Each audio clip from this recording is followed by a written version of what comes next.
In this video, I'm about to show you how you can change the language on Pig. So if you find the video helpful, don't forget to subscribe and like it. So Pig has finally included this new feature.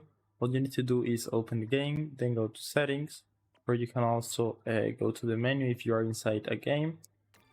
Now you should see something like this, so go to general, and the first option you will see now is the language. So this has been included on the last update, on the last patch, so you will see the full list of all the languages you can choose.